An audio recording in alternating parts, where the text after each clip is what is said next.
안녕하세요. 축구 전문 기자 한준입니다.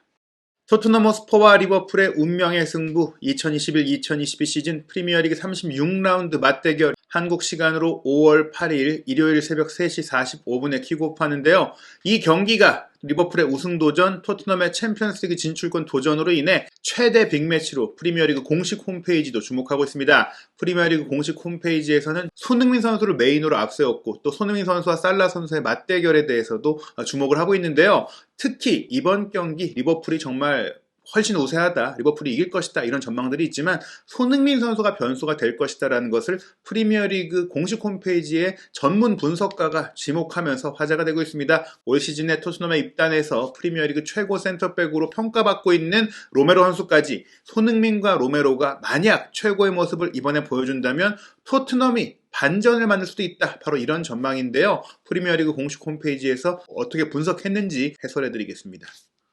프리미어리그 36라운드 경기의 카운트다운 시작됐습니다. 영국 현지 시간으로는 5월 7일 토요일 밤에 열리는 경기고요. 한국 시간으로 새벽 3시 45분에 킥오프합니다. 리버풀이 챔피언스리그 준결승 2차전을 스페인 원정으로 치르다 보니까 경기 일정을 그래도 늦은 시간으로 잡아준 것인데요. 일단은 프리미어리그 현재 공식 홈페이지 메인 화면에 이게 떠 있습니다. 토킹 텍티스, 전술 분석 코너죠. 손 앤 로메로가 리버풀의 타이틀 호프, 우승 희망을 꺾을 수 있다. 손흥민 로메로의 리버풀전 활약에 대해서 주목한 기사인데요. 에이드리안 클라크, 이분이 이제 올 시즌에 들어서 프리미어리그의 경기를 앞두고 핵심 경기들의 전술 포인트를 설명해주고 분석해주는 전문가로 활약하고 있는데요. 지금 폼이 좋은 스퍼스의 듀오가 토요일 안필드에서 성공을 거둘 수 있는 열쇠가 될 수 있다고 말한 겁니다. 리버풀이 다들 이긴다고 생각하고 있기 때문에 굳이 리버풀이 어떤 게 강하고 리버풀이 어떻게 토트넘을 공략할 수 있고 이런 것들을 분석하고 소개할 필요가 사실 크게 없을 정도로 다들 리버풀의 승리를 생각하고 있잖아요. 하지만 이 경기를 재밌게 보기 위한, 이 경기가 재미있어질 수 있는 요인은 결국에는 반전이고 이변이고 예상치 못한 일이 벌어지는 것인데, 그렇습니다. 토트넘이 리버풀을 이긴다는 것을 예상할 수 없는 상황인데 그런 일이 벌어질 수 있는 그 가능성을 손흥민과 로메로가 쥐고 있다는 것입니다. 본문 내용 살펴보겠습니다. 우승을 노리는 리버풀을 상대로 승점을 얻으려면 토트넘 호스퍼는 비범한 집단적 퍼포먼스가 필요하다. 팀 전체가 똘똘 뭉쳐서 모두가 잘해야 된다. 하나로 뭉쳐야 된다. 한두 명이 잘해서 뭔가 차이를 만들긴 어렵고 팀이 하나가 돼서 막아내고 그리고 공격을 해야 되는데 여기에는 물론 또 걸출한 한 명 한 명의 활약이 필요합니다. 이 얘기가 뭐냐면 손흥민, 로메로만 잘해서 되는 게 아니라 다 잘해야 되고 거기에 손흥민, 로메로까지 본인들이 갖고 있는 최고 실력을 보여줘야 리버풀을 이길 수 있을 정도로 리버풀이 강하다는 얘기인데요. 이 두 명의 핵심이 되는 선수의 기여가 결정적인 요인이 될 수 있다. 하지만이라는 말을 쓰면서 팀이 잘해야 되는 게 축구의 특성이지만 팀이 잘하면서 또 한 명 한 명 중에 에이스들이 잘해줘야 된다. 공격에서는 손흥민이 최근 풍부한 경기력을 보여주고 있다. 기록이 풍부해요. 손흥민은 최근 프리미어리그 11차례 선발 출전 경기에서 10골을 넣었다. 이 한국인 공격수는 폭발적인 속도와 역습 상황에서의 직진성, 그리고 클리니컬한 마무리, 기회가 왔을 때 한 번 놔도 원샷 원킬 가능한 정말 확실한 마무리를 갖고 있다는 얘기죠. 그런 능력을 갖고 있기 때문에 챔피언스리그 결승에 오른 팀인 리버풀에게 상처를 입힐 수 있는, 타격을 줄 수 있는 잠재력을 갖고 있는 선수다. 바로 이런 공격수가 있다는 것만으로도 팀적으로 공격 전체적인 부분에 있어서는 밀릴 수 있어도 한 방이 있다. 이 한 방으로 제압할 수 있다는 것이고요. 또한 아르헨티나 센터백 로메로 역시 치명적인 역할을 할 수 있다. 로메로는 콘테 감독의 토트넘에 빠른 템포를 안겨주는 호전적인 수비에 린치핀을 제공하고 있다.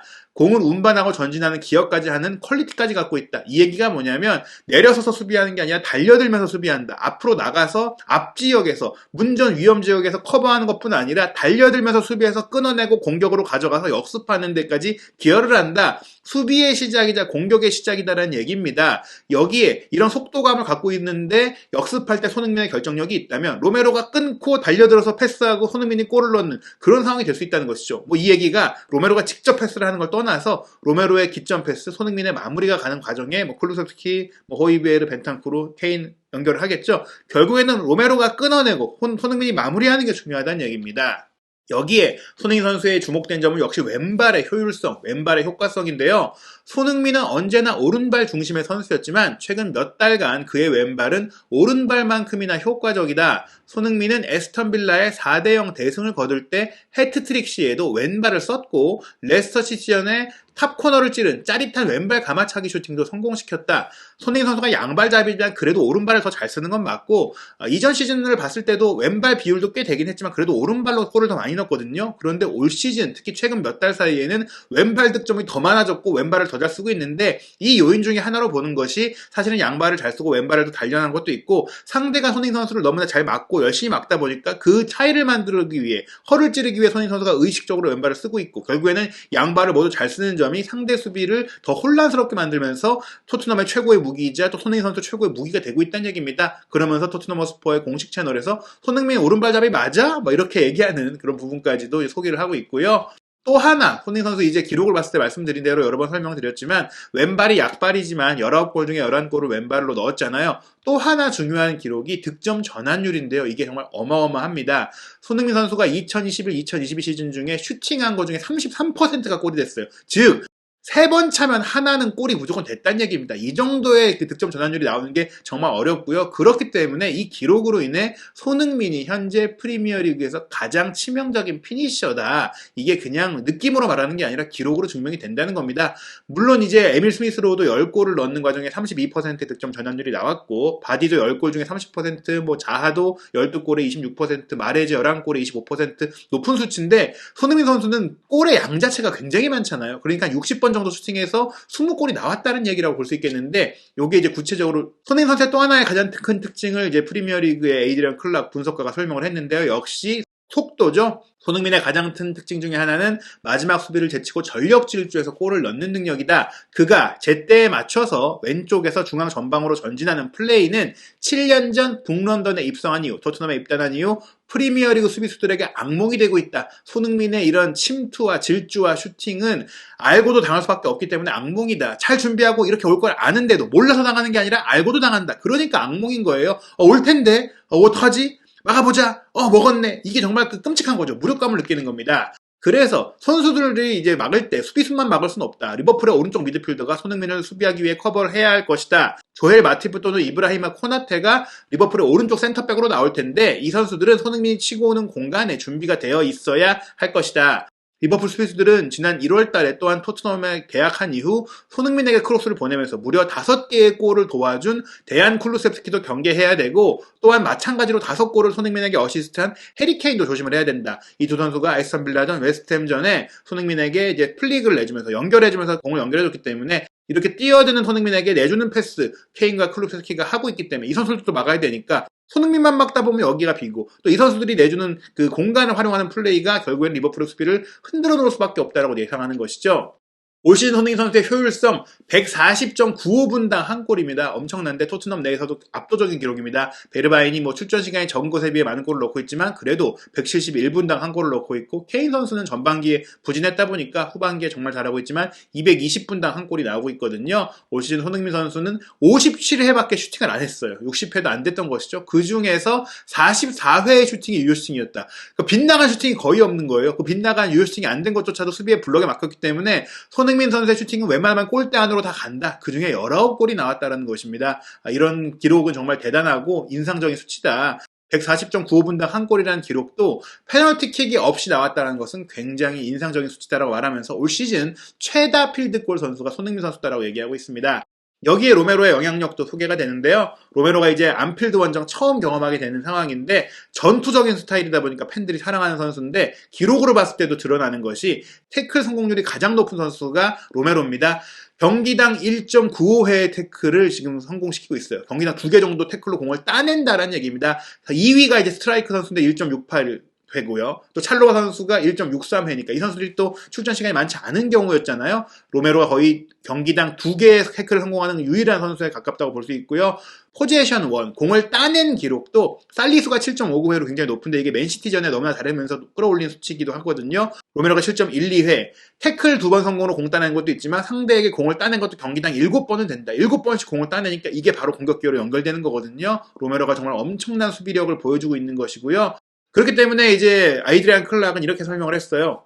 최고의 공격 라인이고 또 예측하기 힘든 리버풀의 공격을 상대로 로메로가 최고의 그 모습을 보여줘야 된다. 평소 하는 만큼보다 더 잘해야 된다. 그래야지 막을 수 있다. 과연 로메로가 어떻게 리버풀을 상대하는지 보는 것도 이번 경기의 관전 포인트인데 일단 이 선수가 달려드는 선수잖아요. 근데 그러다 보면 뒷공간을 내줄 수도 있어서 이 충동을 잘 제어해야 된다. 달려들 때 들어야 되고 물러설 땐 물러서야 되고 따라갈 땐 따라가야 된다. 이런 것들을 로메로가 얼마나 잘 통제하는지가 중요한데 그런 걸 아마도 콘테 감독이 감독으로 있는 이유가 그런 걸 컨트롤해주기 위해서 있는 거니까요. 어떻게 준비했을지 궁금하고요. 만약 로메로와 손흥민이 다시금 아주 잘한다면 저 자신들의 좋은 모습 보여준다면 토트넘이 리버풀의 우승 희망을 꺾고 4위 도약의 희망을 끊어버릴 수 있다. 손흥민, 로메로가 최고의 폼을 보이면 토트넘에게도 승산이 있다라고 내다본 것입니다.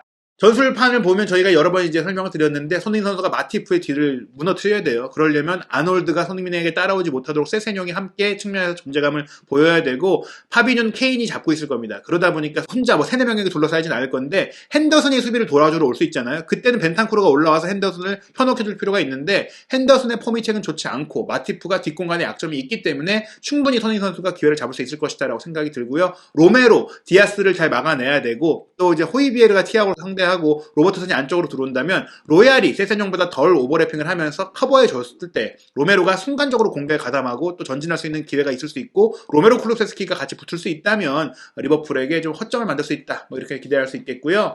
판타지 리그 전망도 나왔는데요. 살라를 지지하는 이들을 속쓰리게 할 수 있는 게 손흥민이다라고 얘기했어요. 아무래도 손흥민 선수도 판타지 리그에서 인기가 많지만 살라도 뭐 지금 득점이 도움 1위기 때문에 거의 모든 그 유저들이 이용하고 있는 선수거든요. 근데 이번 경기는 살라가 침묵하고 손흥민이 더 잘할 수 있다. 이렇게 좀 내다보는 프리뷰가 나온 겁니다. 토트넘의 한국인 손흥민은 최근 6경기에서 73점을 얻은 판타지 리그 최고의 선수고 그렇기 때문에 리버풀의 스타 살라를 주장으로 다들 삼고 있는데 손흥민으로 바꿔야 되는 거 아니냐라는 지금 얘기가 급부상하고 있다는 얘기인데요.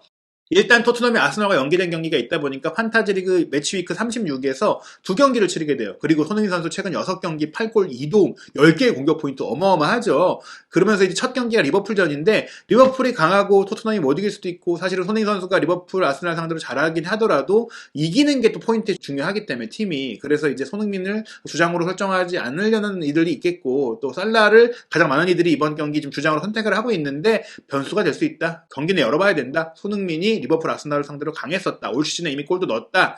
그래서 이런 부분들 때문에 속쓰리게 할 수 있다. 살라를 다들 택하고 있는데 손흥민이 더 잘할 수 있다. 손흥민 선수가 현재 그 판타지리그 주장 투표에서 보시면 이제 13%로 높지 않아요. 오히려 케빈 다브라이너가 뉴캐슬을 상대하기 때문에 더 많은 포인트를 올릴 거라는 얘기도 있고 또 토트넘의 수비가 약하다 보니까 살라를 무려 49%를 좀 몰표가 나오고 있는 그런 상황인데 이런 지지를 손흥민 선수가 속쓰리게 만들 수 있다라는 전망입니다. 경기를 앞두고 양 팀의 이제 주요 유럽 스포츠 베팅 업체들의 평균 배당률이 나오고 있는데요. 리버풀 승리 1.44배 계속 유지되고 있어요. 굉장히 이제 유력하다고 보고 있는 것이고 리버풀 승리에 많은 베팅이 몰리고 있습니다. 무승부는 4.85배에서 4.90배로 높아지면서 비길 가능성은 좀 낮지 않겠느냐? 그래도 승부가 갈리지 않겠느냐라고 보고 있고요. 토트넘 승리 배당률이 그래도 6.68배까지 높았었는데 6.56배까지 경기가 다가올수록 낮아지고 있어요.